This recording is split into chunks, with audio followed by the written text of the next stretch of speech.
Tonight on News 5, the national bus company hits the road, but backlash is already brewing.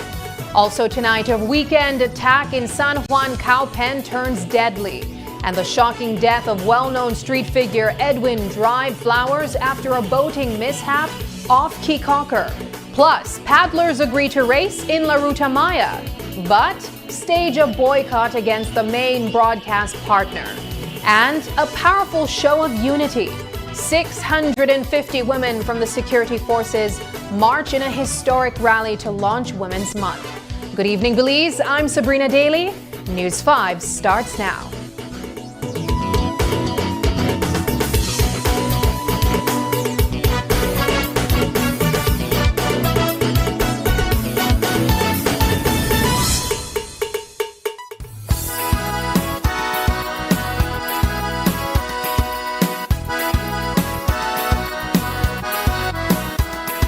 Every day we make decisions about our money, how we earn it, how we spend it, and how we save it.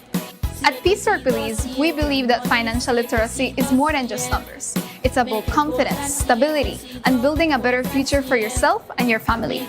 Financial literacy is all about learning how to budget, manage debt, and plan ahead. These skills help reduce stress, avoid financial pitfalls, and open doors to new opportunities. No matter your income level, financial literacy gives you the tools to take control of your finances, one decision at a time. So what are you waiting for? Start today. Learn more with Peacework Belize, because financial literacy starts with you.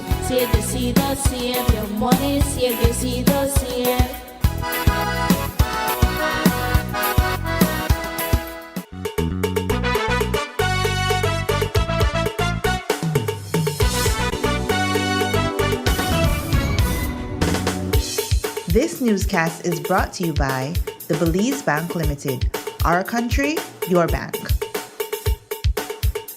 Welcome back. After months of build-up, Belize's transportation system hit a major turning point this weekend. The national bus company officially rolled out on Sunday, promising more reliable runs, new buses, and a modern ticketing system. But not everyone is on board. About 14 operators from the Belize Bus Association have chosen to remain private. And today, they met with the Ministry of Transportation to get clarity on what comes next. We caught up with Minister Louis Zabane after that meeting for an update. We agreed a few months back with the BBA that we would meet approximately every 3 months to keep each other informed. And so we thought that since we launched yesterday, March 1st, our national bus company, that we would want to update them on where we are and how we're moving forward.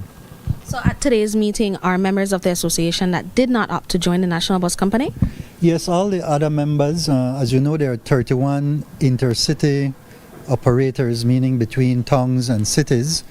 Of those, 14 who are not in the new national bus company remain members of the Belize Bus Association. So we're meeting with them right now. We have heard reports that there's pressure on the remaining 14, which they say is actually like close to 16, for them to join the NBC and saying, well, if we no join, we're going to bring down the pressure in terms of enforcement. Is that happening? No, we just discussed that point, and we assured them that that is not the case. What has been occurring for the past 3 months or so is that we have been tightening enforcement overall. So things like having a spare tire or having a jack and the equipment to put on a tire or having a fire extinguisher, these are things that they should have on their buses, and we have been tightening up overall on that. So that continues to occur as we go forward, and they know what the regulations are, they know what the conditions of their permits are. It's only been a day and a half since the National Bus Company hit the road with promises of reliability and on-time service. But this morning, things didn't go quite as planned. Commuters in San Ignacio were left waiting at least 20 minutes past the usual pickup time for a bus that never showed. We asked Transportation Minister Dr. Louis Zabané about the hiccup, and he says delays like this are part of the early growing pains as the new system settles in. We've had a number of, as you call them, hiccups. That's in some sense kind of natural, where you have operators who stepped out and were not there to ensure that their buses had been on schedule, and so that a couple of those occurred. But I would say for 95% of all the runs went on time, and in that sense, overall, it was a success. What occurred exactly?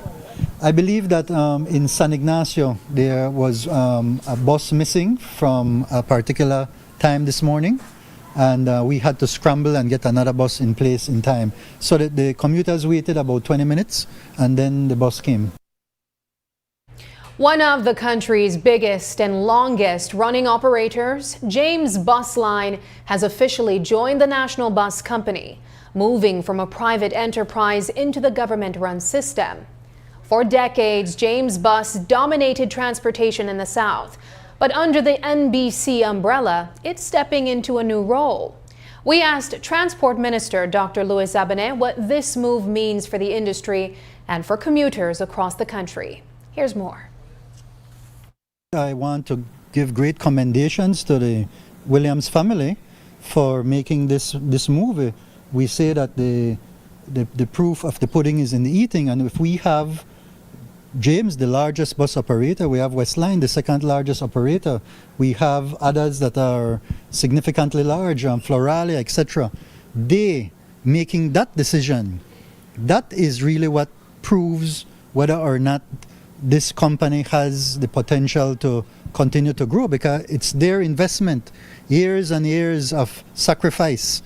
For example, in the case of James, and after they did significant analysis, they decided to be a part of this. So I think it is something for us to really celebrate, that we have all these operators who have seen this opportunity and are coming together now because they realize that by doing this, they themselves will be better off, and especially our commuters and our country. Members of the Belize Bus Association sat down with the Ministry of Transportation this week to map out how they'll operate now that the National Bus Company is officially rolling. Transportation Minister Dr. Louis Zabané says he's committed to keeping all operators in line with their permits. But the BBA says one major issue is still up in the air. Who will represent them on the Belize Transport Board? With former BBA President Thomas Shaw now out of the association and fully on board with the new National Bus Company, the seat he once held is suddenly vacant. But current President Philip Jones says he hasn't been invited to take that spot. And that raises serious concerns about transparency and whether critical information is reaching the operators who need it most. We rely on the news heavily to know what's going on and what's taking place, because majority of this information we are not privy to, because one, we do not have no one sitting on the transport board, which I'm the president. Normally the president would sit up there. Mr. Shah was there before, right, though? Mr. Shah stepped down in 2025 in September, and I was elected as the new president. I had sent letter to the media and to the minister and to the transport board requesting that the members had voted and the executive had voted that they requested me to be a sitting member on the transport board so I can share the information with the bus association. But since then I have not been privy or allowed the minister of the purview to, or the privilege to assign members to the transport board, and I was told that he was satisfied with who he has sitting at the board at the time, and I am not a sitting member on the transport board since September. Technically, that wouldn't be accurate because remember now that the National Bus Company is a bus operator now on its own rights, and Mr. Shah is a shareholder of that company. So he's an owner of the National Bus Company, and so as such he represents an operator, and that's what the legislation calls for with respect to the governance, right, of the sector. Do you consider, though, that with the changes now, the other parts, the other members should be represented, get a seat? No, we believe in representation, so that's part of the discussion. We haven't come to that point yet, but I'm sure we will discuss that with them. As the National Bus Company gets up and running, the government is already looking at its next big upgrade, going cashless. A nationwide digital payment system is in the works, similar to what commuters already use on the e-buses in Belize City. The new fleet isn't here yet, but officials say the move toward tap and ride technology is coming in the months ahead. Transportation Minister Dr. Louis Sabanet explains that the change won't happen overnight, but the plan is well underway. It would have been nice if we had everything in place and on day one we have 100 brand new buses to start across the country. It doesn't work like that. So we're using a transitional period approach from March 1st to the end of August. During that time we have training for drivers, for conductors. We gradually shift. They have uniforms. We improve the ticketing system. Then we go to the cashless system, and the new buses start to arrive. For a change of this magnitude, it will require time. So we're putting ourselves to the end of next year. By that time, we will be able to see a very, very big transformation in the sector. A game night in the jungle takes a dangerous turn. What sparked the chaos and who was caught in the crossfire? That story is coming up.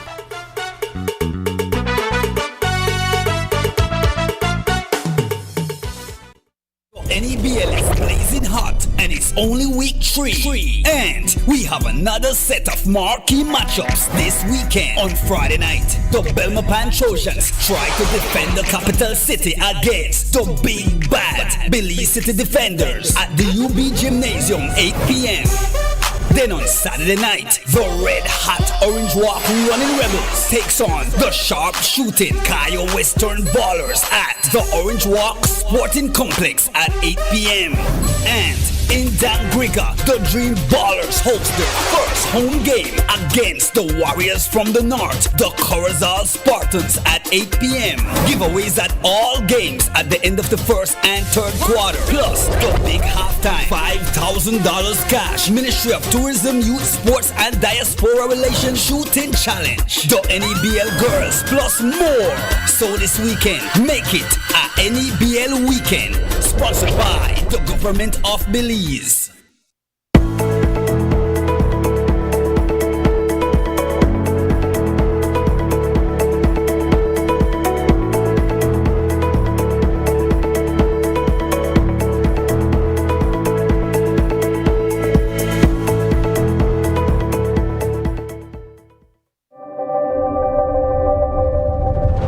Every connection we make is more than just a signal. It's a student unlocking a future through digital education. A young mind daring to dream bigger. culture, shared with the world in real time. And everyday heroes answering the call of civic duty. When we connect with Digi, we empower beliefs.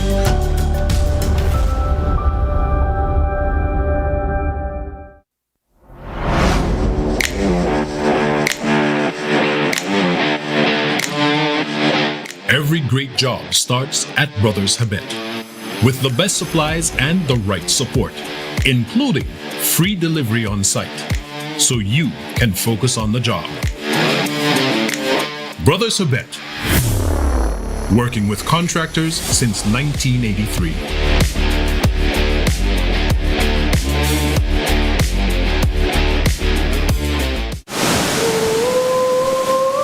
What happens when you step off the edge? Too late to back out now. He said I'm ready. No, I'm not. And land somewhere unexpected. Sometimes it breaks you open. Wild at root, That is very bitter. but sweet on the tongue. Where history calls out, and you answer with open arms. This isn't just a journey, it's across borders. That was amazing!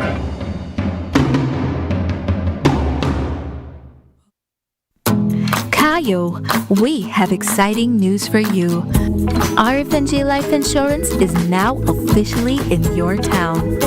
Now, you can visit our office to pay your life insurance premiums or speak to our dedicated agent, Mayeli, about securing your future with the right coverage. Hi, my name is Mayeli Hoy, your designated agent here at RFNG Life in the Kayo District. I'm here to help you explore your options, answer your questions, and find the perfect policy for you and your loved one. Whether you're looking for life insurance, critical illness coverage, or future saving plans, we've got you covered. Take the first step towards securing a stable and prosperous financial future for you and your family. RFNG Life Insurance, now in Kayo. Visit us today or call to schedule an appointment. Your future starts here.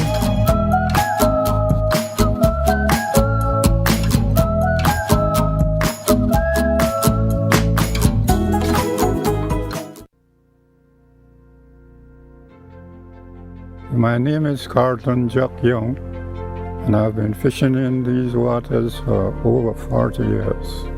I used to work fishing from I was about 15 years old. I was the #1 fisherman for the Cove for many years. I was a member of the Fishery Advisory Board who makes decisions on these fishing areas. Fishermen like Jack Young can tell you about a time when it seemed Belize's bounty was never ending.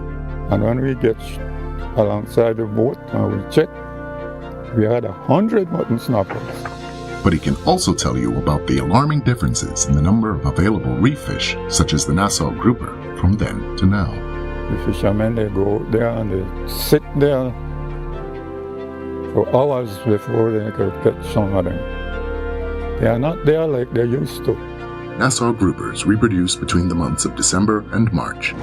To ensure a good catch the following season, fishing of Nassau groupers is closed during the spawning season and carefully regulated the rest of the year. During the open fishing season, Nassau groupers must be landed whole and may not be less than 20 inches or greater than 30 inches. In Belize, there are 13 spawning aggregation sites where Nassau groupers and other reef fish are protected. These are Rocky Point, Mauga Key, Dog Flea, Key Buckell, Northern Two Key, Sandbore, South Point, Key Glory or Emily, Northeast Point, Gladden Spit, Nicholas Key, Seal Key, and Rise and Fall Bank. Consumers have a part to play as well. By declining to purchase the critically endangered Nassau grouper, especially non-regulation size, you help ensure populations have a chance to restock. By adhering to regulations and protecting spawning sites, we can support fish stock replenishment and the livelihoods of future fishermen. If they do it the right way, we might have it for a little longer. But if they don't do proper control, we lose it entirely.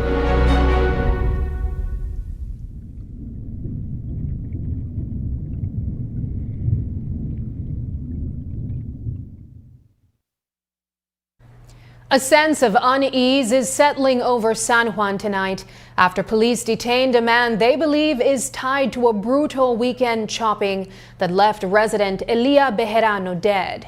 Investigators say the same suspect also tried to rob a woman earlier that morning, an alarming pattern for someone who had only recently arrived in the community.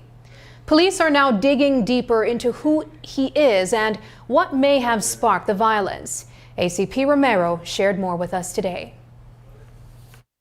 On Saturday, police responded to a chopping incident in the San Juan area. Upon the arrival, they saw the lifeless body of a male person on the street. He was identified as Elias Bejarano. He was seen with several chop wounds to the body. Investigations that Bejarano was going home from a bar in the area when he was attacked by a male person with a machete. He was taken to the hospital where he was pronounced dead on arrival. We have one suspect in custody for this chopping incident. The information we got is that earlier the person attempted to rob a female in the area likewise, so that is what we're looking at. A quiet game night in Belize City's jungle area turned chaotic on Friday when gunfire shattered the evening. Police say Celestina Zetina was simply hanging out and playing games with friends when a man walked up and opened fire on the group. One bullet struck her, sending her to the KHMH where doctors later stabilized her condition.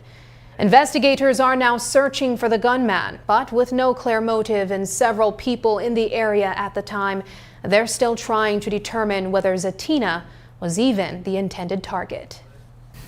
On Friday, police responded to a shooting in Belize City in the jungle area. Upon their arrival, they saw that a female had received a gunshot injury. She was identified as Celestina Zetina. She was taken to the KHMH for treatment. She received one gunshot injury to the body. She was treated and is in a stable condition.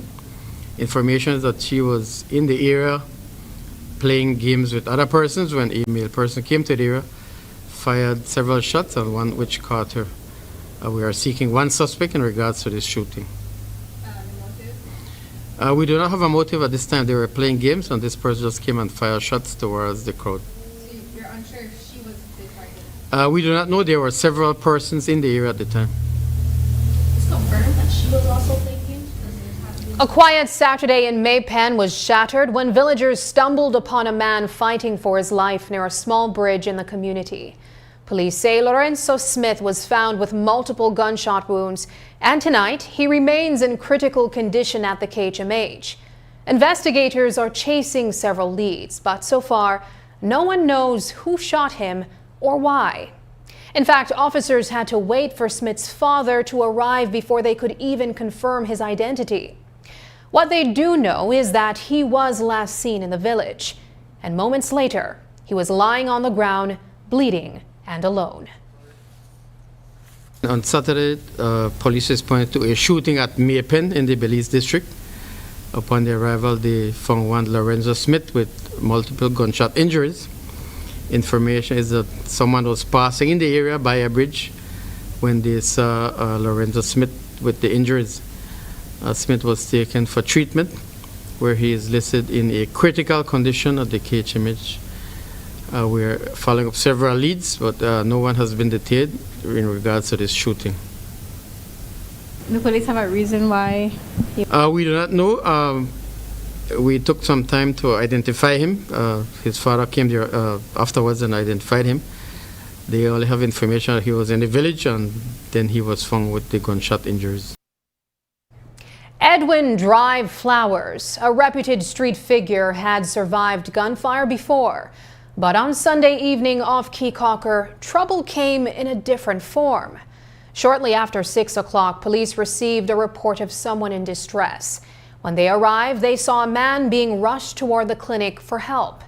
Inside, officers found 40-something-year-old Flowers, well known to Belize City Police, struggling for his life. Moments later, doctors pronounced him dead. Investigators say Flowers had been on a vessel when it developed mechanical problems. Witnesses later saw him in distress, prompting a frantic effort to get him to the split and then the health center. An autopsy is pending, but for now, what began as a routine trip at sea has ended with the sudden death of a man who for years had been at the center of Belize City's gritty gang landscape. On Sunday, around 6 p.m., police responded to a report in Kikaka of a person in distress. Upon arrival, they saw that a male person was being taken to the clinic for medical treatment. They visited the clinic where they saw a male person identified as Edwin Flowers in distress. Thereafter, he was pronounced dead. Post-mortem examination will be conducted. Initial investigation is that Edwin Flowers was on a vessel when the vessel had mechanical problems. Thereafter, he was seen in distress. He was taken to the split, thereafter taken to the clinic for medical attention. For years, Belizean police kept their eyes on Benigno Loria, a man whose name surfaced again and again in quiet briefings and ongoing investigations. But while he managed to stay a step ahead locally, his run came to an end in the United States, where federal agents say his connections stretch far beyond Belize's borders. U.S. immigration officers in Houston arrested Loria on a 2024 removal order. But it's what they say they uncovered behind the scenes that raises bigger questions. Documented ties to the Jalisco New Generation Cartel, one of Mexico's most violent and fast-expanding criminal networks. Back home, senior Belizean officials, including Commissioner Dr. Richard Rosado, had long hinted that Loria was no small-time player, describing him as someone who repeatedly surfaced in investigations but never quite landed in handcuffs. His detention in the U.S. now casts a new light on those past suspicions and raises the lingering question: how deep did those connections really go during his time in Belize? All I can say for now that during his time in Belize, he was a person of interest for the Belize Police Department. What do you know about his departure from the country and the police's search for him during their investigation?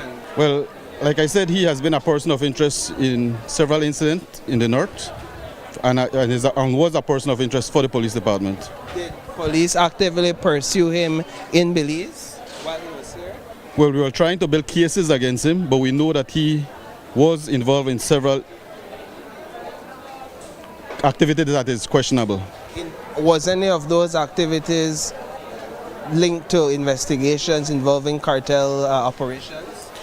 All I will say that he was a person of interest for the Belize Police Department. Now, how is the department working with U.S. officials, perhaps to get him back to answer to crimes if a case has been built against him? I would have to check with my investigators to see if we have anything to charge him. But as far as I know, he was a person of interest in several incidents that happened in Belize. Police detain a woman after a deadly crash in Franks Eddy. What investigators believe happened next. But first, here's the latest weather update from the Belize Met Service.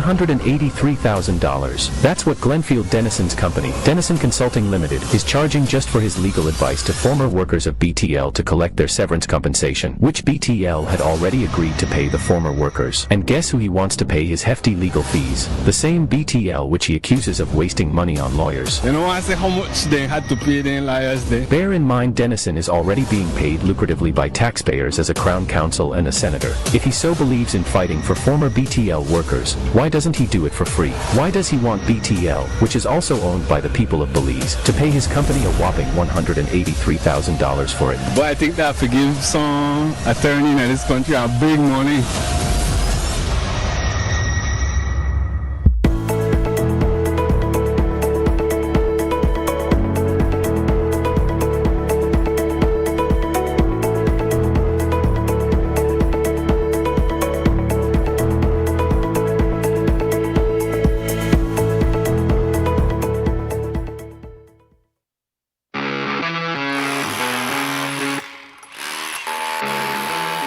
When the job demands more, Milwaukee Power Tools are designed to handle the toughest jobs on the construction site.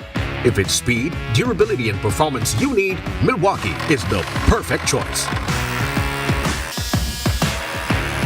For unstoppable power at an unbeatable price, make it Milwaukee. Nothing but heavy duty.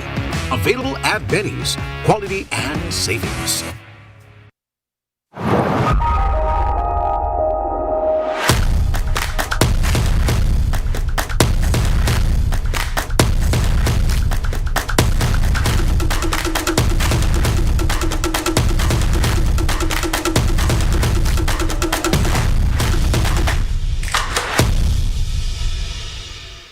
Hello, I am Dr. Rosado, a pediatrician, and today I want to talk to parents about rotavirus and how we can protect our children. Rotavirus is a virus that causes severe water, diarrhea, and vomiting. This can lead to severe dehydration and may require hospitalization if not treated promptly. The good news is that diarrhea caused by rotavirus is preventable by vaccines. The vaccine is safe, effective, and available at all nearest health centers. It is given in drops orally at 2, 4, and 6 months of age. Protect your child against severe diarrhea. Visit your nearest clinic today.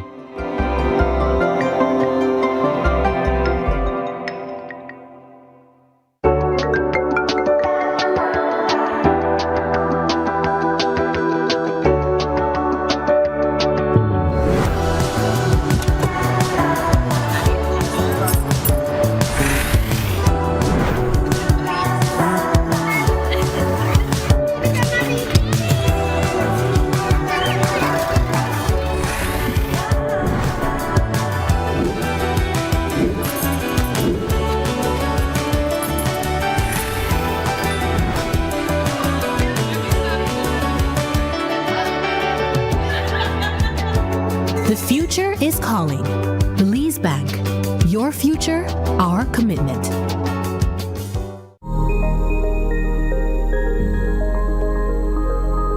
Are you a forward-thinking farmer ready to adopt climate-smart practices?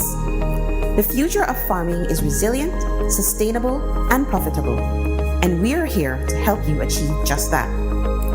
Whether cultivating half an acre or 200 acres, DFC offers affordable financing options and a matching grant up to $12,000 for Window 1 and up to $60,000 for Window 2 to help make your farm climate smart, withstand unpredictable weather patterns, and adopt practices that enhance productivity and efficiency. This program is ideal for farmers and cooperatives. Women farmers are highly encouraged to take advantage. Join us in creating a resilient and sustainable agricultural future for Belize. Apply now and take the next step towards a stronger, greener tomorrow.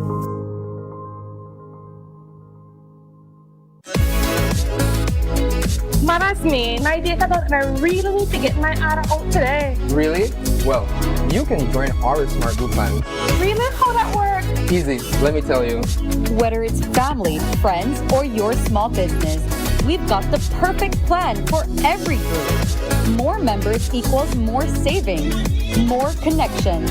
Smart group plans bring the connectivity you love to you and your circle.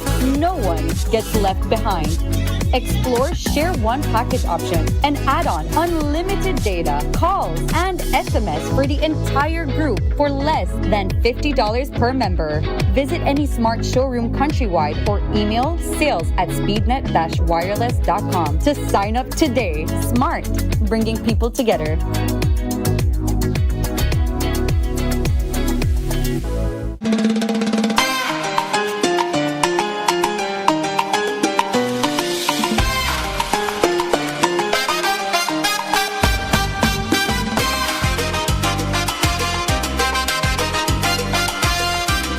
Buenas noches, Belice. Esto es el Noticiero 5 Semanal. Soy Francela Hermoso. Esto es el Noticiero 5 Semanal. Soy Benita Queme Palacio. Y estos son los titulares.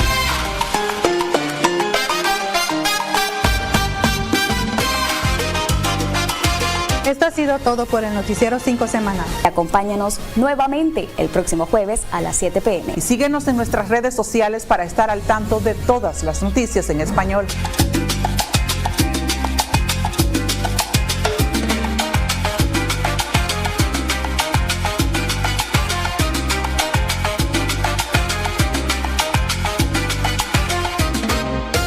Alright, you're all set. I'll swap out the water inlet valve and everything is running normally. Amazing. So what will be the cost? Oh, for you? There's no cost. No cost? I'm flattered, but I'm actually married. Oh no, nothing like that. It's actually part of our 1-year warranty policy. Oh, well, that makes sense. Don't worry, it happens all the time. Really? No. Belize's only full-service GE USA dealer. Full service, full warranty, full selection. GE Appliances. Good things for life. Available at Design Depot. All in one place. Tonight, police are investigating a road traffic accident that led to the death of John Tessakum. Initial information revealed that Tessakum was driving a Nissan Rogue when he attempted to overtake a vehicle on a curve. He lost control and the vehicle ended up in a drain filled with water, partially submerged. Here are the details that police provided today. On Friday, police responded to a fatal road traffic accident in the Orange Rock district. Upon arrival, this Nissan Rogue overturned in a drain. Inside the vehicle was a male person. He was identified as John Tessakum. He was taken for medical treatment where he succumbed to his injuries. Information is that Tessakum was driving the vehicle on a curve when he attempted to overtake a vehicle. He lost control and he crashed into the drain. This matter is under investigation. Police in Franks Eddy Village detained a woman they believe was driving drunk when she ran over a man, killing him. ACP Gilberto Romero says officers collected samples from Andrea Reyes, and she's expected to be charged for the death of Elgar Estrada. Here's more. On Sunday, the first day of March, police responded to a fatal road traffic accident at Franks Eddy Village. Upon the arrival, they saw the lifeless body of a male person identified as Elgar Estrada. Information is that Estrada was in the area when he was hit by a vehicle driven at the time by Andrea Reyes. Andrea Reyes was taken into custody pending charges. We suspect she was under the influence of alcohol, so a sample was taken and it will be forwarded to the forensic laboratory. What was supposed to be a routine bank drop-off on Regent Street turned into a bold daylight heist on Friday. Traffic warden Carlos Abraham told police he was on his way to deposit cash at Belize Bank when a gunman swooped in, pointed a firearm at him, and snatched the bag of money before sprinting off into the city. Investigators are now reviewing surveillance footage from the area as they work to track down the thief. But for now, the amount stolen and the identity of the robber remains unknown. On Friday, the 27th day of February, police responded to a robbery report at Regent Street in Belize City. Upon their arrival, they met Carlos Abraham, a traffic warden who reported that they were going to deposit cash at Belize Bank. When they were approached by a male person with a firearm, the person pointed a firearm at them and stole a bag containing some cash. Thereafter, the male person ran off, making good his escape. We are seeking one suspect in regard to this robbery. Are there any surveillance cameras around that may have caught? Yes, there are several cameras, and those are being reviewed at this time. Do we know how much money was stolen? I do not have. They will make checks and determine what amount of cash was stolen. Belize police are stepping up their cybercrime crackdown as they probe a sophisticated credit card scam inside the BPO sector, first exposed by News 5. Commissioner Richard Rosado says investigators are tracking a cross-border scheme with victims outside Belize, forcing officers to work with foreign partners and sift, that is, through mountains of international data. The biggest challenge is following digital trails that stretch far beyond Belize's borders. Well, it's a complicated, challenging investigation because it does not have root only in Belize. So it's an extremely challenging investigation, and our investigation are trying to gather as much information as they can to bring the perpetrators them to justice. What's the most challenging aspect of it? Because many of the incidents trace back to outside the country of Belize. And so that requires some outside intervention and reports to us. You remember the complainants, them, majority of them are from outside Belize. And they would have to come in. We would need a complainant report. Outside of that, are there any other laws or regulations that the authorities can look at? We're investigating it from within what has transpired within the institution, and we're trying to see what evidential material we can put together to bring those individuals to justice. Reports are that you all have been able, through operations, to identify certain or alleged operatives from within the BPO sector and otherwise. What's the challenge there if you know who they are? The investigation is ongoing at this moment. Several individuals have been interviewed, and the investigation is ongoing. What's the FIU's involvement in this? In all financial crimes, the Belize Police Department have always engaged our counterparts, the Financial Intelligence Unit. Up next, major construction is coming to Belize City. We'll show you how the MIDH is gearing up and what it means for your commute. $83,000. That's what Glenfield Denison's company, Denison Consulting Limited, is charging just for his legal advice to former workers of BTL to collect their severance compensation, which BTL had already agreed to pay the former workers. And guess who he wants to pay his hefty legal fees? The same BTL which he accuses of wasting money on lawyers. You know, I say how much they had to pay their lawyers there. Bear in mind, Denison is already being paid lucratively by taxpayers as a crown counsel and a senator. If he so believes in fighting for former BTL workers, why doesn't he do it for free? Why does he want BTL, which is also owned by the people of Belize, to pay his company a whopping $183,000 for it? But I think that to give some attorney in this country a big money.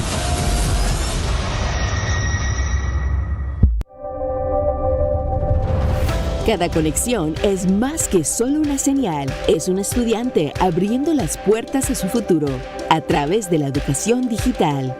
Una mente joven atreviéndose a soñar en grande. Nuestra cultura compartida con el mundo en tiempo real. Y héroes cotidianos respondiendo al llamado del deber cívico. Cuando nos conectamos con Digi, empoderamos a Belice.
Tomorrow pan Open Your Eyes, we go a full plate. And you know why miss this.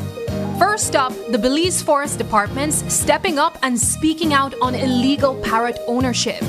If you love wildlife and want to know what's really happening with protected birds, this is our conversation you need to hear. Then, we're breaking down dollars and cents with the Statistical Institute of Belize as we talk about household spending trends. Where the money really to go? Groceries? Gas? Light bill? We to get the real numbers so you could understand what's happening in your pocket. Plus, the Belize Raptor Center joins us to talk about how they're working to break the poison cycle affecting our birds of prey. It's powerful, it's important, and it's all about protecting Belize's natural beauty. And to sweeten up the morning, come eat, sit, and gather with Amor Cafe, Belize City's new and trending coffee spot. They're talking about creating community through coffee, because sometimes all you need is one good cup and good company. Information, inspiration, real talk, and plenty Belize vibes. All on Open Your Eyes, Start Your Morning Right.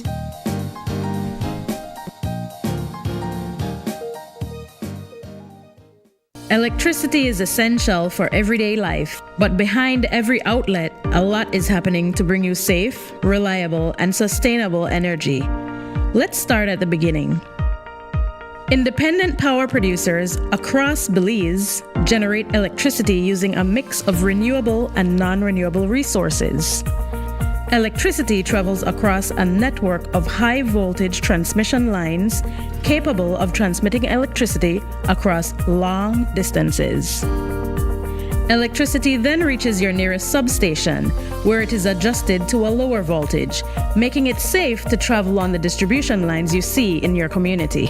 From there, electricity makes its final journey from the distribution lines to your home, providing you with safe and reliable power when you need it.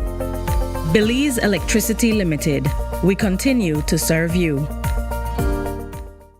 Finally, a postpaid plan for 3 people. Introducing Smart Trio.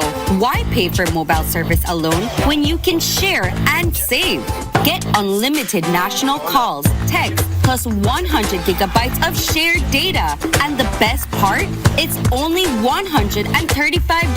That's right, as low as $45 per person. Perfect for small families, couples, or close friends. Smart Trio. 3 lines, 1 smart choice. Sign up now and you could win a Trio getaway to San Pedro for 3. Visit us at www.smart-bz.com for more information or sign up at any showroom today. Smart, bringing people together. Paddlers in this year's Belikin La Ruta Maya are gearing up to race, but they're also gearing up to protest. Members of the Belize Canoe Association have agreed to follow every race rule this weekend, including the official finish line. But they're making it clear that they're not happy with the organizers. In a rare show of unity, teams say they'll skip the after-party events and refuse interviews with Love FM, the main broadcast partner, to send a message. Their decision came after Saturday's Boom to Belize City race, when paddlers went straight from the river to a closed-door meeting at Riverside Tavern. News 5 was inside as association executives, sponsors, and paddlers weighed their options ahead of the La Ruta Maya's big kickoff. I am not granting Love FM one single interview. The Belize Canoe Association isn't pleased with the last-minute change to the finish line for this year's La Ruta Maya race. But with the event just days away and so much already invested, the association says it can't realistically take a hard stand against the organizers right now. Vice President of the Belize Canoe Association, Elvin Penner, presided over a spirited meeting this weekend. I am not giving them any interview. Can anybody else say the same? We have been disrespected as much as anybody could disrespect us on the Love FM morning show. The question was, why the hell the Belize Canoe Association just shut up because they have nothing to do in this race. They have no say in this race, which is true. But when they told us that, they told you, the paddlers and the fans and the sponsors, that you also have no take in the race. The paddlers and sponsors shared their displeasure with organizers about route change and other major concerns. No, none of the paddlers are happy with the decision where Love FM and Bellikin and don't know. I mean, the tradition, no, like for 30 years, almost 30 years, I mean, this at the ending, you know, and just to make them come up last minute and change it and left the paddlers them out, and we try to reach out to them, like, you know, like, forgive them our opinions, and like, they just ignore we. So like, I mean, like, without us, the paddlers, I mean, there wouldn't be any race now. So like, they should take that into consideration. That's why, like, every year, you know, they have less teams and less teams, because I mean, they're killing the sports now. Not everybody have money. We understand that you have to pay something, right? But if it's at $2, $3, they still gonna make the money. But come on, when we have 5, 6 kids, 4, 5 adults, where we gonna get that money from? After we already spend money on gas going to Cayo, same via versa with Cayo people coming down to the River Valley area, hotel, come on. Now, even to find sponsors, it's very hard to find sponsors and supporters. This is crazy. So back to the beginning, the main point is, I want somebody to answer me and tell me who are the VIPs, because it seems like the paddlers are slaves and not VIP. Yes, we know people donate cash prize to the race. They pick whatever category they want to put it in. All I have been seeing is 500 first female, 500 male. That is not only the 2 categories in La Ruta. What about intramural? What about mix? What about C2, pleasure? What about masters? Tensions are running high, and some fans and paddlers are even calling for a full boycott. But Canoe Association President Jesus Linares says that's just not realistic this year. Teams have already invested too much to walk away now. Everybody not happy with all of them, the move, right? I mean, with the moving at the finish line and a lot of other things, right? However, the only way we could change this is if we come together, right? However, we can't change it for this year because, you know, the race are Friday. So whosoever still, we know they boycott the race, so whosoever still they go race, have to respect them and respect the race. Because end of the day, you have to work with them because you're the race out there. So I believe we could either make one change, of course, together, but it not be this year.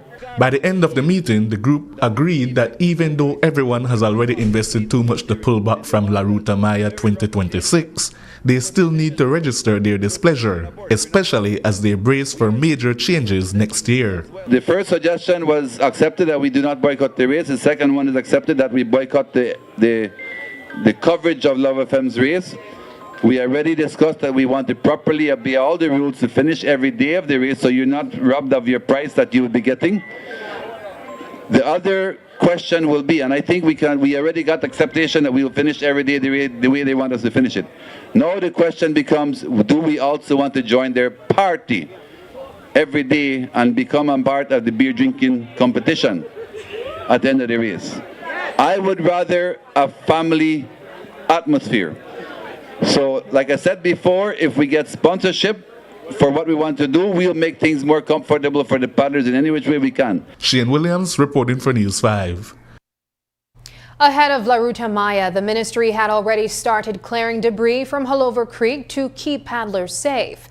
But once organizers shifted the finish line, those plans changed. Chief Engineer Evondale Moody says the ministry does this cleanup every year, but with the new route, they redirected the funds to other priority river projects in the Belize district. He also addressed safety concerns near Halover Bridge. Every year, the MIDH is asked for us to clear the channel along the Halover Creek because during the years you have trees falling, you have debris that has accumulated within the channel. And so every year MIDH go in and do a routine maintenance of that entire Halover Creek to accommodate the race. It is something that I had signed off already on earlier this year. I think I signed off on it in February. However, because of the change in location for the ending of the race, we kind of backed off a little bit because we didn't see the need for us to expend funds where it's not really necessary. And so those funds that we were going to use to clear that section, we're using it to clear another creek within the city. So that's what we're going to do. But normally we are the one that go in and clear the area for them to pass through with the canoes. And is under the new Halover Bridge and leading up to the old area, is that safe for people to gather? As far as I'm aware, if you're standing on the bridge, yes, the structure is a new structure, so the bridge is safe. I am not sure about the banks. I can't speak on that, honestly. But from the bridge structure itself, yes, that is safe for them to be on top of the bridge structure. Belize City residents are being urged to prepare for significant traffic changes as 3 major infrastructure projects move forward almost simultaneously. The Ministry of Infrastructure Development and Housing is joining forces with the Belize City Council for a public town hall meeting this Tuesday at the Belize City Center. At the center of the discussion is the replacement of the iconic swing bridge, construction of a new Belcan bridge, and upgrades to the George Price Highway. Today, News 5's Shane Williams sat down with Chief Engineer Evondale Moody to break down the timeline for each project and how the ministry plans to keep traffic flowing. Belize City residents should brace for major disruption.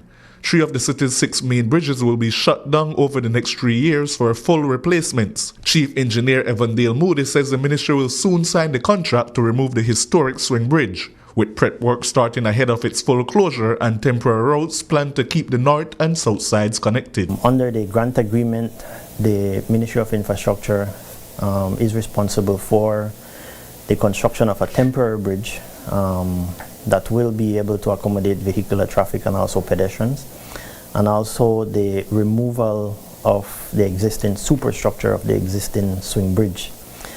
So because of the timeline that we have in terms of the implementation of that project, we have commenced the procurement process for the engagement of a contractor to construct the temporary bridge, and also the procurement process for the engagement of another contractor for the removal of the existing structure. That process has already started. We anticipate that bids will be due on the 16th of March. And so because of that timeline, we have to ensure that we commence the construction of the temporary bridge by April. So the timing is kind of critical for the MIDH. The construction of the temporary bridge will take us about 4 months. And so we anticipate that that temporary bridge will be completed in July. The temporary bridge will be located at Hydes Lane, and it will go straight across the Halover Creek towards Regent Street West, landing at a location that used to be known as Mike's Club. Construction of the new swing bridge is set to commence in January of 2027. The swing-in mechanism that is used to turn the bridge, as well as a section of the bridge, will be saved for public display somewhere in Belize City. The second major undertaking is the construction of the Belcan Bridge. Bids are due for Belcan this Wednesday, the 4th of March. And so we anticipate that we will complete the evaluation process and the bid evaluation report by the end of March so that we could make an award by April 1st. Reason being is that we have to construct another temporary bridge. This temporary bridge now will be located behind Sayview, and it will come across from Evergreen Street behind BWS and then make its landing behind Sayview to enter into the Philip Wilson Highway. This bridge now will be one way from south side to north side, while the swing bridge will be from north side to south side. So we're still making provisions so that vehicular traffic could utilize these 2 temporary structures. We know that there will be inconveniences in the city, and so the MIDH is trying its best to ensure that we still have continuity in terms of traffic movement and pedestrians while these 2 structures are out. The timeline for the construction of that temporary structure is also 4 months, so we anticipate that we will finish the temporary bridge by July. For upgrades to the George Price Highway, the Burton Canal Bridge will be replaced, and works will improve road surfaces, drainage, and design of traffic flow into the city. So that award will be made before the end of this month for Lot 1. Hence the reason why we met with the mayor a week ago and his council to explain to him what the scope of works are for George Price Highway, which will commence at Pongyard Bridge and then terminate in Hattieville, as I've mentioned. The works that we'll be doing going through Cemetery Road is basically drainage improvements. We will be improving the pavement, and then we'll be doing major pavement works near the cemetery where there is no existing drainage. We have to put in new sidewalk side drains. The road will be narrowed a little bit there because we have to put in box drains to accommodate the runoff, which has created a number of problems on the existing pavement, and that's why it's deteriorated in that condition right now. So we want to eliminate that by putting in the proper drainage and then building a new pavement going forward. Once we pass through the cemetery up to Vernon Street, that section of the highway from Vernon Street to Farbers Road will become a boulevard. With 3 major projects coming over the next 3 years, ministry officials say public engagement is crucial. Tuesday's town hall will lay out routes, timelines, and give residents a chance to speak up. Their message: expect short-term inconvenience now for long-term upgrades that will modernize Belize City's transport network. Shane Williams reporting for News 5. Illegal logging is surging, and the Forest Department is struggling to keep up. Minister Orlando Hebet says limited staff and loggers who strike at night or in remote areas are stretching rangers thin. With only a few new forest guards coming, the ministry is turning to police and possibly the BDF for help. But officials warn that outdated fines and aggressive extraction are damaging forests faster than they can recover. FCD's Rafael Manzanero also reports a resurgence of illegal logging inside the Chikibul. Illegal loggers are smart. They know when to go do the logging, whether it's early morning, very late at night. We also usually have collaboration from the police department, and we're trying to see if later on we can also engage the Belize Defense Force, especially if we find out that illegal logging starts to occur within the national parks. Do you believe that fines are a strong enough deterrent for illegal logging?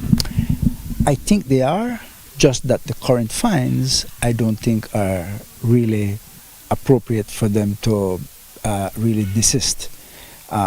It's like many of our laws, they're old, and maybe at that time the numbers sounded like they were high, but maybe a $5,000 fine today was the same thing 30, 40 years ago. So maybe now it should be 20 or 40 or 50, whatever it is, for them to desist. It is really putting a dent on forest growth. And right now we are looking at not only the illegal logging, but the construction industry utilizes a lot of bush sticks that they use to prop up when they're doing construction. Well, a large house will take 1,500, 2,000 sticks, and what they use is they try to get the straightest sticks that they can. Well, if you look in the forest, you will see mahogany that are straight, Santa Maria that are straight, Barbaholote that are straight, some of our prime woods, and those are the ones that they're cutting when they're just maybe about a year old, a year and a half old, and then they cut them. So the little regeneration that we're having is being cut. I think illegal logging is really more subscribed to the western border. What I can tell you though is that from 2010 to 2014, that's some years ago, we lost over $50 million worth of timber in the Chikibul jungles by Guatemalans. They had reached up to 17 kilometers within Belizean territory. Right now, that basically was steadily going down until 2 years ago. We are seeing back again a resurgence of illegal activity in terms of illegal logging right now. Belize City witnessed a first today, a powerful show of unity as more than 650 uniformed women from the police department, BDF and Coast Guard marched through the streets. The historic Women's Law Enforcement March launched Women's Month with a clear message that women aren't just part of Belize's security forces, they're leading them. For many watching, it felt less like a parade and more like a bold statement about visibility, strength, and leadership. News 5's Paul Lopez was there, and here's his report. Belize City made history today as hundreds of uniformed women took over the streets in a powerful display of unity and pride. More than 650 women from the police department, the BDF, and the Coast Guard marched shoulder to shoulder, an unprecedented show of strength to kick off Women's Month 2026. More than just a parade, it was a celebration of service, sacrifice, and the sisterhood driving Belize's security forces forward. It is very essential for our country and the world to know that we as women play a vital role in the security of our country. We have participated in all of the events that our different organizations have to offer to our country, and we come together to celebrate this year knowing that when we celebrate together, when we participate together, that we are stronger. Women of the Belize Defense Force stepped forward with pride today, taking their place in roles that were once reserved for men and standing in full solidarity. Under the leadership of the Ministry of National Defense and Border Security, we have moved from commitment to action in implementing women, peace and security agenda. We have worked deliberately to integrate women and gender perspectives into policy development, operational planning, recruitment, training, and leadership. The Belize Coast Guard also turned out strong, showing just how much women are now driving the future of maritime security. Our gathering today is a testament that Belize is serious about women in our security forces, women who protect this nation, who leads in the initiative of safety and security of this nation. For Commissioner of Police Dr. Richard Rosado, the turnout reflects a transformation taking place across Belize's security institutions. So approximately 33% of our strength are females. I also want to add that in terms of ratio-wise, men to men, male to female, we have a higher percentage of females that are supervisors when compared to men. In all our intake, the percentage of women have always been at least 25%.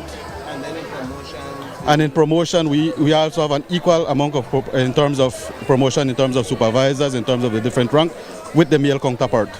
Presiding over the landmark event was Governor General Dame Farla Salam, who praised the women for breaking barriers and inspiring those coming after them. She also noted that many social obstacles still stand in the way of women rising into leadership and called for continued change. There is no doubt that there has been improvement for women, but major obstacles remain to exercising our full rights. The persistence of violence against us, limited social and political participation, resistance to changes in the sexual division of labor market barrier entrances, and of course the burden of care for the elderly and children. I want you to give yourself a round of applause for being the first woman in your generation who have done something no one else has done. I want you to give yourself a round of applause. You may have shown what amount to nothing, but you're something today. I want you to stand proud and say, I am here today, and I will continue to be here. Give yourself a round of applause, ladies. This first ever Women's Law Enforcement March is more than a celebration. It is a declaration. A declaration that women are not only present in Belize's security forces, but they are also essential. Reporting for News 5, I am Paul Lopez.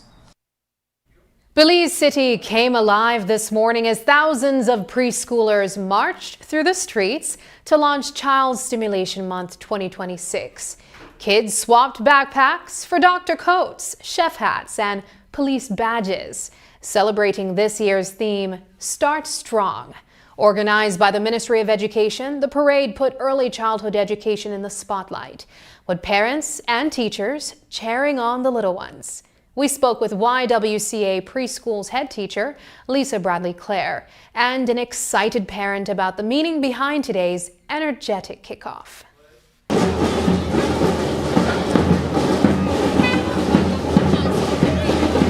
We find it important because we want to highlight and reinforce the importance of early childhood education for students, and also to showcase what we do, what the curriculum is all about, based on the play-based method, all the different activities that will be held during this month to promote early childhood education. And is there a theme that the school is going with? I know some schools have chosen specific career outfits for their students. What are you guys doing? This year we are security forces, and the theme for this year's Child Stimulation Month is Early Childhood Education Start Strong. About how many students are you say are out here today from your school? Roughly about 70. We have 136 students registered. So we know a big part of this parade is always, getting them in their outfits for future career paths. How do you get kids involved in the conversation of thinking of what they want to be when they grow up? During the class sessions, teachers would discuss with the children, give them ideas, and then basically it's the parents that choose what they wear today. We're all excited. I'm mostly excited because I'm a girl mom for the first time because I have 2 boys, and I think it's excited, or to get them excited to know more about our different workers in the field so that they can learn more about them while they get older. Belize is boosting its science-based conservation efforts with a new 10-year deal for the Las Cuevas research station. The government and FCD have renewed their partnership, keeping FCD in charge of the Chikibul research hub. Officials say the agreement strengthens data sharing and cooperation with the Forest Department as they monitor one of Belize's most fragile ecosystems. FCD's Rafael Manzanero calls it a meaningful renewal of more than a decade of stewardship, while Minister Orlando Habet says the deal ensures researchers can continue gathering the science needed to protect the Chikibul for years to come. The Memorandum of Understanding speaks to the collaboration that the Forest Department and FCD have in collaborating in the management of this particular research station. So the Memorandum of Understanding speaks about the continued collaboration with conservation, with scientific research, and certainly wherever FCD can give us some type of information and share certainly the data that they collect during the time that they have the Memorandum of Understanding ongoing. Today is a historical agreement that we are signing. We actually had taken management and administration of Las Cuevas 10 years ago. So this is now a second round, going back again to have another 10-year of an agreement. Of course, along with the Forest Department, who are really the regulatory agency in terms of these protected areas. So that really marks now our formal agreement in place for the next 10 years. With the new agreement now locked in, researchers and rangers say they're ready to step up the science that keeps the Chikibul protected. Coming up, a look at weekend sports with Shane Williams.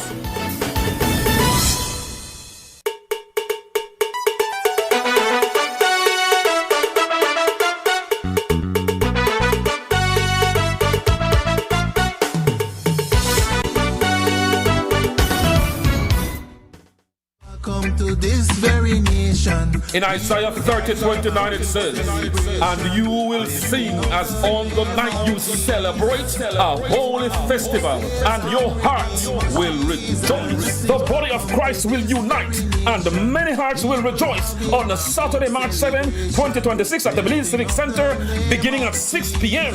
as a Heavenly Productions brings to you Jesus Festival. Jesus Festival.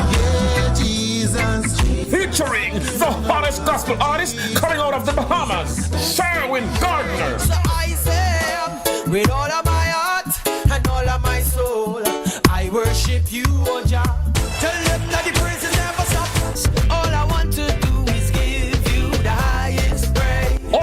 showcasing one of the biggest gospel artists from out of Trinidad and Tobago, Positive, dropping his hit tunes. Rolling in my two-man army, my Jesus and I wanna sing out some sweet gospel reggae. Blessing after blessing and nothing can hold it back. And then it's the return of the biggest gospel band in Belize, Heavenly. I'm gonna be heavenly for life, serving Jesus Christ.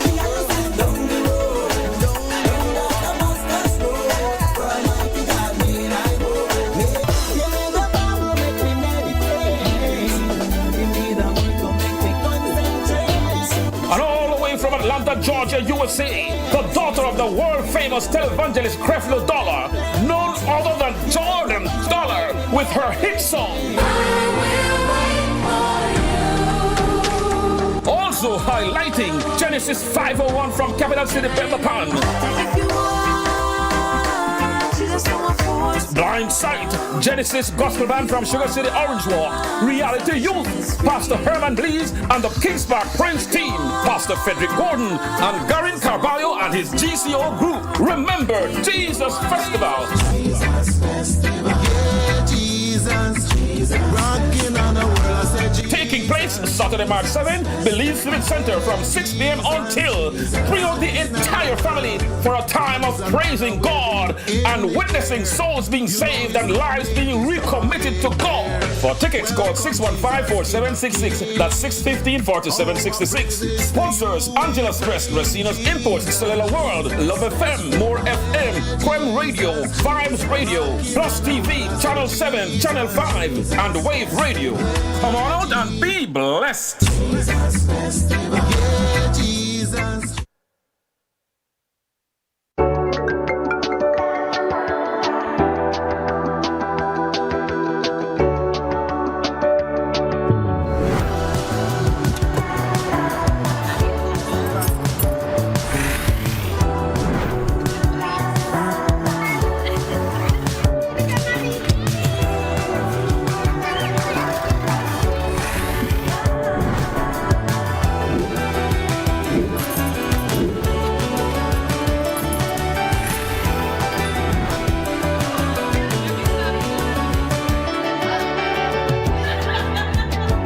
The future is calling. Belize Bank. Your future, our commitment.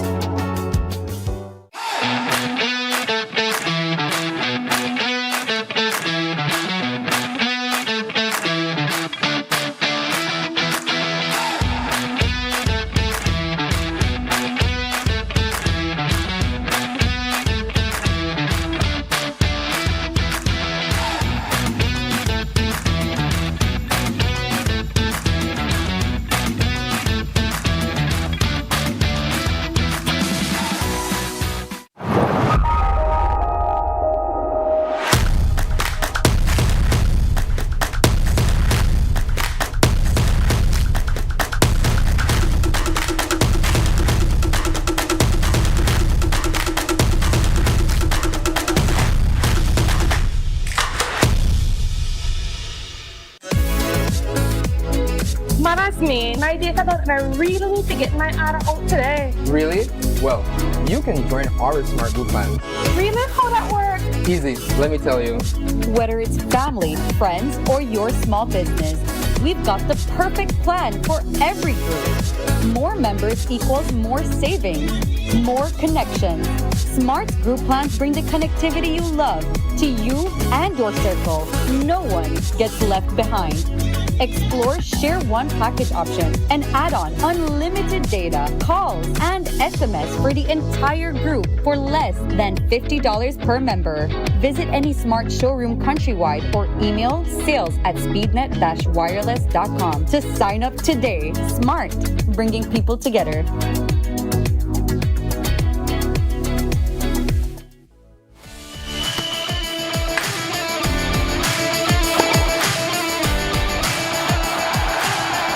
Good evening, Belizeans at home and abroad. I'm Shane Williams with another exciting edition of Sports Monday. This week, canoe paddlers navigating dangerous waters, footballers from primary school vying for a spot at nationals, and hoopers of all ages highlight this week's edition. 38 canoes lined up on the banks of the Belize River on Saturday, February 28, for one of the top events of Belize's sporting calendar, the Boom to Belize City Canoe Race. The race, which serves as a tune-up ahead of the Ruta Maya River Challenge, is more than just a competition. It's a proving ground. Paddlers test endurance, teamwork, and strategy along a demanding stretch of river that has helped shape Belize's canoe racing legacy. Please lift up your paddles.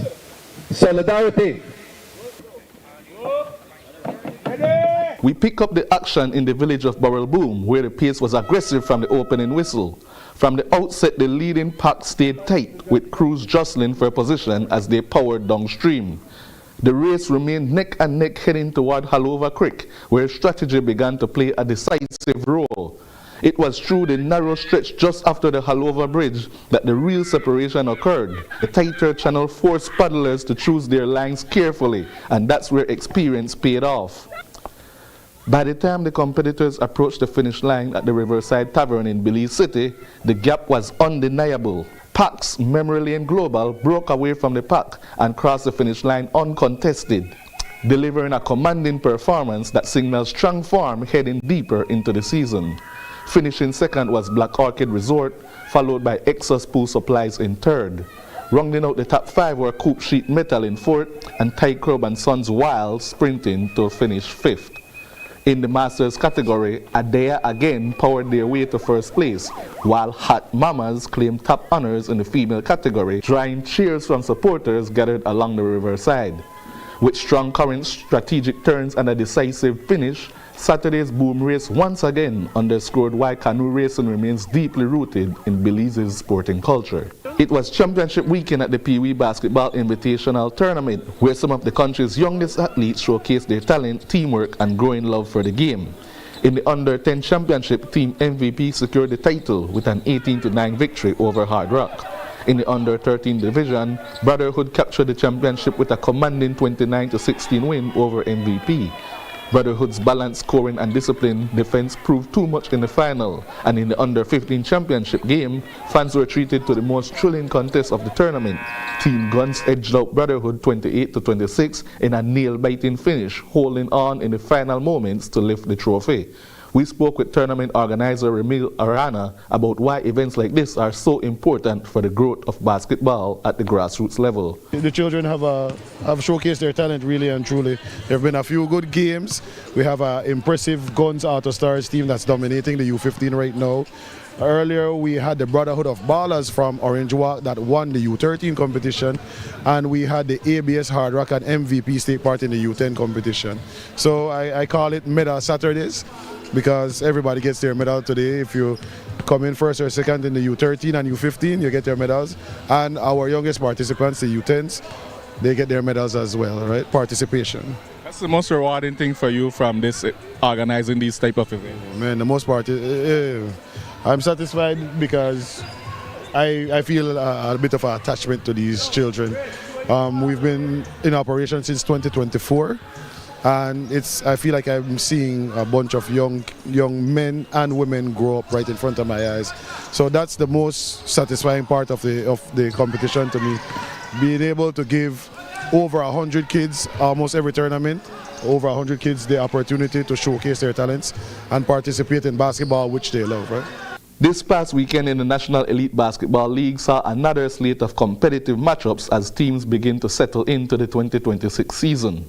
The action featured strong offensive performances, tight finishes, and shifts in the early standings. In a high-scoring affair at the UB Gymnasium in Belmopan, the San Pedro Tiger Sharks dominated the Belmopan Trojans on Friday night, rolling to a 106-85 win. The victory puts the Sharks winning momentum and showcased their scoring depth as they continue to assert themselves among the league's early contenders. The Cayo Western Ballers took down the Belize City Defenders 92-79 in a physical matchup in Cayo. The Ballers balanced inside-out scoring and capitalized on second-chance opportunities to secure the victory. Over at the Orange Rock Complex, the Orange Rock Running Rebels held off a late push by the Easy Investment Griga Dream Ballers to claim a 67-64 win. The Rebels used gritty defense down the stretch to preserve their narrow lead and keep their early season record strong at 2-0. In primary school football, the Belize District champions have been decided following the Belize District finals held Thursday at Berger Field in Belize City. In the female division, Our Lady of Lourdes RC School captured the district title with a hard-fought 1-0 victory over St. Ignatius RC School in the championship match. Ashley Young netted the lone goal to secure the win. In the male division, Wesley Upper Methodist School dominated the final, blanking St. Ignatius School 5-0 to claim the district crown, with Tyron Guy leading the charge with 2 goals. With those victories, Our Lady of Lourdes RC School in the female category and Wesley Upper Methodist School in the male category will now represent the Belize District at the National Primary School Football Championship, set for March 5th and 6th in Belmopan. Good luck to all student athletes as they take the national stage. Well, that's all we have for you tonight, folks. I'm Shane Williams, reminding you that friendly competition unites and balling is life. So, keep balling, Belize.